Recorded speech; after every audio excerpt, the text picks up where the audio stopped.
दोस्तों आज हम लोग जिस कंपनी की बात करने वाले हैं उसका नाम है टिमकेन।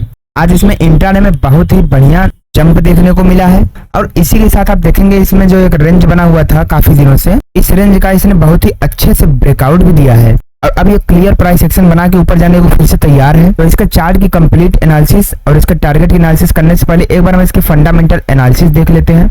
कंपनी का पूरा नाम है दोस्तों टिमकेन इंडिया लिमिटेड। 4140 रुपए मार्केट प्राइस है और इंट्राडे में लगभग 7.42% की क्लोजिंग दी है। मार्केट कैप 31,094 करोड़ का है। स्टॉक पी 79 का। आरओसी 23% का है, ठीक है। आरओई भी ठीक ठाक ही है 17.6% का। पिछले एक साल के हाई लो की बात करें तो 2,490 का लो था और 4,350 का इसने हाई लगाया है। आपको दोस्तों इस कंपनी के बारे में बता दूं तो Timken India anti friction bearings, components, accessories and mechanical power transmission products आदि की मैन्युफैक्चरिंग एंड डिस्ट्रीब्यूशन करता है और इसकी स्थापना 1987 में हुई थी और ये ग्लोबल टिमकेन ग्रुप का ही एक पार्ट है। ये दोस्तों पिछले एक साल का चार्ट है, आप देखेंगे काफी उतार चढ़ाव के बाद भी इसकी वैल्यू आज ऊपर ही है। इसके प्रोज एंड कॉन्स की बात करें तो ये ऑलमोस्ट डिप्ट फ्री है और पिछले 5 सालों में इसका जो प्रॉफिट ग्रोथ है वो 21.4% के कैगर से बढ़ा है। इसके कॉन्स की बात करें तो ये स्टॉक अभी 12.9 टाइम्स बुक वैल्यू पर ट्रेड कर रहा है और पिछले 3 सालों में प्रमोटर्स ने अपनी हिस्सेदारी लगभग 10% से कम कर दी है। इसकी पीयर कंपैरिजन करते हैं तो बेयरिंग्स सेक्टर में ये काम करती है जिसमें आपका साइफलर इंडिया हुआ, SKF India, NRB bearings, Menon bearings, Galaxy bearings, SKP bearings, यानी कि बेयरिंग्स वाली बहुत ही शानदार अच्छी कंपनियां इसी सेक्टर में काम करती हैं जिसमें टिमकेन इंडिया का भी एक नाम है। कंपनी के क्वार्टरली रिजल्ट्स की बात करें तो इसका जो सेल्स ग्रोथ है वो जून 2021 में 468 करोड़ का था, जून 2022 में 699 करोड़, जून 2023 में 718 करोड़ और मार्च 2024 में 898 करोड़ का रहा। वहीं पर नेट प्रॉफिट की बात करें तो जहां जून 2021 में 57 करोड़ का प्रॉफिट था, जून 2022 में 118 करोड़, जून 2023 में 90 करोड़ और मार्च 2024 में कुल 141 करोड़ का प्रॉफिट भी देखने को मिला। साथ ही अगर हम इसके लॉन्ग टर्म प्रॉफिट लॉस की बात करते हैं तो वहां पर जो सेल्स ग्रोथ था वो मार्च 2013 में 686 करोड़, मार्च 2017 में 1056 करोड़, मार्च 2021 में 1411 करोड़ और मार्च 2024 में 2910 करोड़ का अच्छा जंप दिखा। वहीं पर नेट प्रॉफिट की बात करें तो जहां मार्च 2013 में 44 करोड़ का प्रॉफिट था, मार्च 2017 में 97 करोड़, मार्च 2021 में 143 करोड़ और मार्च 2024 में 392 करोड़ का बहुत ही अच्छा प्रॉफिट भी देखने को मिला। यानी कि इनकी सेल्स ग्रोथ और प्रॉफिट ग्रोथ में लगातार वृद्धि देखी जा रही है।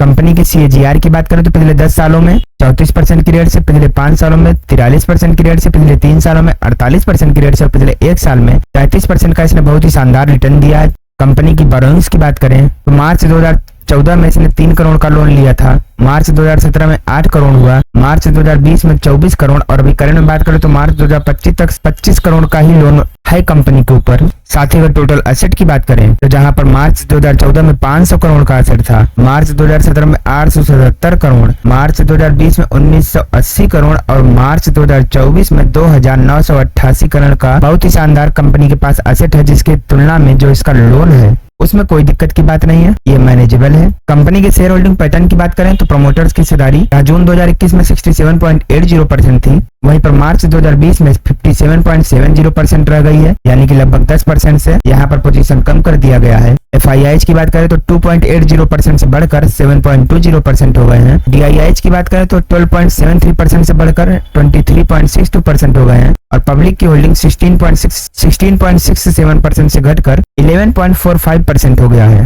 टिमकेन इंडिया की अगर हम फोरेंसिक एनालिसिस करते हैं तो इसमें आपको 10 पॉजिटिव संकेत, 2 न्यूट्रल और 5 नेगेटिव संकेत देखने को मिल जाएंगे, जिसमें से कंपनी के ऊपर जो लायबिलिटीज है उस पर कोई फर्क नहीं पड़ रहा है। कंपनी के प्रमोटर्स ने कोई भी शेयर प्लेज नहीं किया है। अदर इनकम इनकी अच्छी आ रही है। रिटेल्स की जो होल्डिंग है वो भी अब कम हो रही है, जो कि अच्छा ही है। कैपेक्स वर्सेस ROCE की बात करें तो पिछले 3 सालों में बढ़ा है। ROE की बात करें तो पिछले 10 सालों में बढ़ा है। शेयर प्राइस की बात करें तो पिछले 10 सालों में अर्निंग्स लगातार बढ़ रही है। वर्किंग कैपिटल अंडर कंट्रोल है। डेप्ट जो है इनका ऑलमोस्ट डेप्ट फ्री है। ROCE में स्ट्रेंथ लगातार बनी हुई है और अच्छी बात है कि प्रमोटर्स ने कोई भी शेयर पिछले 90 दिनों में बेचा नहीं है। निगेटिविटी की बात करें तो सेल्स ग्रोथ इनका थोड़ा स्लो पेस से ग्रो कर रहा है और इनकी जो मार्जिन है वो स्टेबल नहीं है। कंपनी के मार्केट शेयर की बात करें तो टिमकेन इंडिया के पास 7% का मार्केट शेयर है डिफरेंशियल बेयरिंग्स सेगमेंट में। टिमकेन इंडिया के अगर हम रेवेन्यू की बात करते हैं तो इसका जो प्रोडक्ट है वो 100% बेयरिंग्स में है। लोकेशन वाइज बात करें तो इंडिया से 73% का बिजनेस होता है, USA में 17.6% and 9.5% others. OEM versus after market की बात करें तो OEM 56% है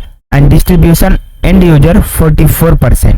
इसके सप्लायर्स की बात करें तो शोभा लिमिटेड हुआ, Ramkrishna Forgings, Mahindra Life Space Developers, Rolex Rings और सिंप्लेक्स कास्टिंग जैसी कंपनियां इसको सप्लाई करती हैं। और इसके कस्टमर्स की बात करें तो स्कॉट्स कुबोटा हुआ, Texmaco rail and engineering, Titagarh rail systems, दाना इनकॉर्पोरेटेड, फिएट जैसी और भी शानदार कंपनियां इसके कस्टमर्स हैं। तो दोस्तों हम वापस से टिमकन के चार्ट पर आ चुके हैं। अब देखेंगे इसमें लगातार बहुत ही शानदार इसका चार्ट रहा है। अपने लिस्टिंग के बाद से ये स्टॉक लगातार ऊपर बढ़ता चला जा रहा है। पिछले 1 साल से ये इसी रेंज में रुका हुआ था, लेकिन अब इसमें भी ब्रेकआउट आ चुका है। और अच्छी बात है कि ब्रेकआउट के बाद यहाँ से प्राइस एक्शन भी बना रहा है, तो यहाँ से अगर ये ऊपर बढ़ता है तो यहाँ से निकलते ही इसको तुरंत बाई कर सकते हैं। स्टॉप लॉस इस लेवल का रहेगा और सेफ्टी के लिए आप इस लेवल का भी रख सकते हैं। और उसके बाद से इसमें आने वाले टारगेट्स 4800 और 5000 तक के लिए इन्वेस्ट कर सकते हैं। लेकिन ध्यान रहे, कोई भी इन्वेस्टमेंट हो आपकी राय जरूरी है, तो सोच समझ कर इन्वेस्ट कीजिएगा। और वीडियो को लाइक करके